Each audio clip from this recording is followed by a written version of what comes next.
भगवान का सत्कार। एक गांव में दामोदर नाम के एक गरीब ब्राह्मण रहा करते थे। ब्राह्मण को लोभ और लालच बिल्कुल भी न था।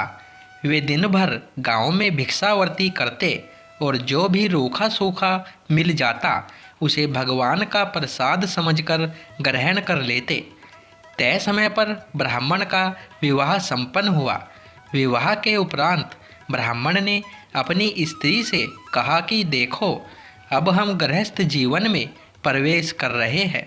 गृहस्थ जीवन का सबसे पहला नियम होता है अतिथि सत्कार करना, गुरु आज्ञा का पालन करना और भजन कीर्तन करना। मैं चाहे घर में रहूं न रहूं, लेकिन घर में अगर कोई अतिथि आए तो उनका बड़े अच्छे से अतिथि सत्कार करना। चाहे हम भूखे रह जाए, लेकिन हमारे घर से कोई भी भूखा जाने न पाए। ब्राह्मण की बात सुनकर ब्राह्मणी ने मुस्कुराकर कहा, अच्छी बात है, मैं इस सब बातों का ध्यान रखूंगी। आप निश्चित रहे और भजन कीर्तन कर प्रभु भक्ति में ध्यान लगाए। ब्राह्मण और ब्राह्मणी सुखी सुखी अपना जीवन यापन करने लगे।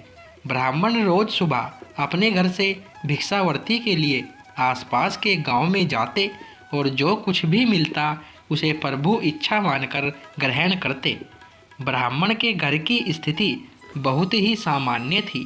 कभी कभी तो दोनों पति पत्नी को भूखा ही सोना पड़ता, लेकिन फिर भी दोनों पति पत्नी सुखी सुखी अपना जीवन यापन कर रहे थे।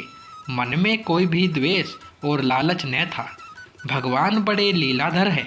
वे देवलोक में बैठे बैठे सब कुछ देखते हैं। उनकी लीला बड़ी विचित्र है। वे समय समय पर अपने भक्तों के दुख हरने किसी न किसी भेष में आते रहते हैं। वे हमेशा अपने भक्तों की परीक्षा लेते हैं। एक दिन ब्राह्मण की भक्ति और त्याग से प्रसन्न होकर भगवान ब्राह्मण के घर साधु का वेश बनाकर ब्राह्मण की परीक्षा लेने पहुँचे। भगवान ब्राह्मण के घर के बाहर बने चबूतरे पर बैठे और भिक्षा के लिए आवाज़ लगाई। ब्राह्मण ने जब साधु महात्मा की आवाज़ सुनी तो वह बाहर आया।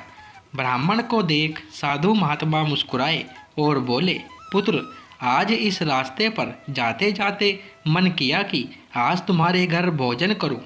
ब्राह्मण ने प्रसन्नतापूर्वक साधु महात्मा को नमन किया और बोला, महाराज, बड़ी अच्छी और प्रसन्नता की बात है कि आज आप हमारे घर भोजन करने के लिए पधारे हैं। आइए भीतर चलिए। इतना कहकर ब्राह्मण साधु महात्मा को घर के भीतर ले आया और बिछौना बिछाकर विश्राम के लिए निवेदन किया। देव योग से उस दिन ब्राह्मण को भिक्षा में एक दाना न मिला था। उसने रसोई में जाकर देखा तो रसोई में अन्न का एक दाना न था।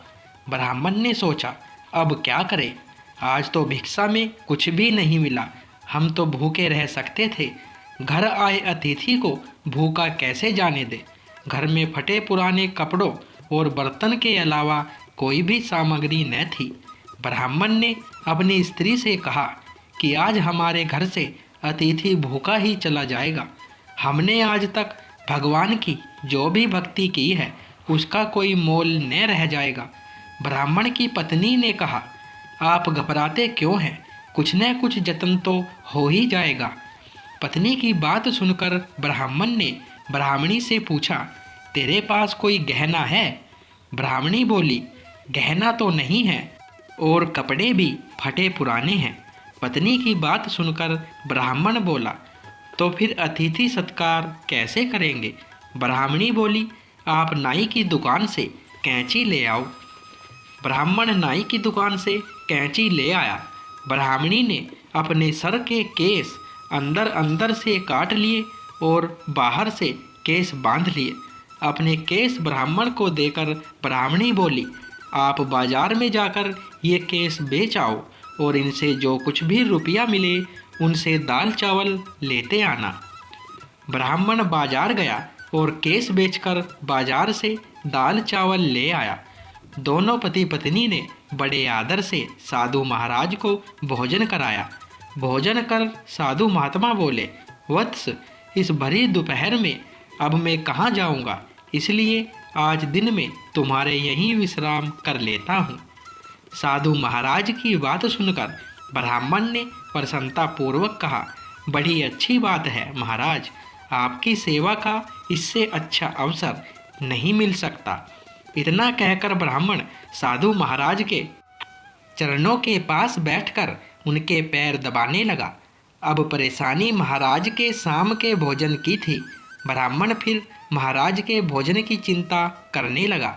अपने पति को चिंता में देख ब्राह्मणी बोली, आप व्यर्थ चिंता न करें, मैं हूँ ना कुछ जतन हो जाएगा। शाम को ब्राह्मणी ने अपने सर के बचे हुए केस काटकर ब्राह्मण को दे दिए और ब्राह्मण से दाल चावल खरीद लेने को कहा। ब्राह्मण बाजार से दाल चावल ले आया। रात्रि भोजन में भी दोनों पति पत्नी ने बड़ी ही प्रसन्नता और आदर के साथ साधु महाराज को भोजन कराया। भोजन करने के बाद साधु महात्मा बड़े प्रसन्न हुए और बोले, वंश, तुम्हारे प्रेम से मैं तृप्त हो गया, लेकिन अब इस अंधेरे में कहाँ जाऊँगा। सोच रहा हूँ आज रात्रि यहीं विश्राम कर लूँ। साधु महाराज की बात सुनकर ब्राह्मण बोला, महाराज, ये जो कुछ भी है सब प्रभु का है, आप निश्चित होकर यहाँ विश्राम कर सकते हैं। ये मेरा सौभाग्य है कि मुझे आपकी सेवा करने का अवसर प्राप्त हो रहा है। इतना कहकर दोनों पति पत्नी साधु महात्मा के चरणों में बैठ गए। साधु महात्मा के सो जाने के बाद महात्मा के चरणों में ही दोनों पति पत्नी सो गए। जब दोनों पति पत्नी सो गए तब बाबा जी जाग बैठे और उन्होंने ब्राह्मण को आशीर्वाद दिया कि तुम्हारे सारे दुख दर्द दूर हो जाए, तुम्हारी पत्नी के केस भी लौट आए और धन धान्य से घर भर जाए। इतना कहकर साधु महात्मा अंतर ध्यान हो गए। सुबह जब ब्राह्मण और उसकी पत्नी उठे तो उन्होंने देखा कि उनके कपड़े ठीक हो गए थे, ब्राह्मणी के केस भी वापस आ गए थे, लेकिन साधु महात्मा कहीं दिखाई नहीं दे रहे थे। उन्होंने सोचा, हो न हो वे कोई पहुँचे हुए साधु महात्मा थे जो हमें आशीर्वाद स्वरूप ये सब दे गए हैं। ब्राह्मण ने जब अपने घर को देखा तो वह रोने लगे कि महाराज, हमने आपको पहचाना नहीं, कहीं हमसे महाराज की सेवा में कोई कमी तो नहीं रह गई। हम अनजान थे महाराज, हमें क्षमा करो। ब्राह्मण की विनती सुनकर भगवान प्रकट हुए और बोले, तुम्हारे प्रेम पूर्वक भोजन करवाने से मैं बहुत तृप्त हूँ, तुम सुखी रहो। इतना कहकर भगवान अंतर्ध्यान हो गए। दोस्तों, ये कथा आपको अच्छी लगी हो तो वीडियो को लाइक करें। ऐसी ही अच्छी वीडियो को देखने के लिए चैनल को सब्सक्राइब करें। धन्यवाद दोस्तों।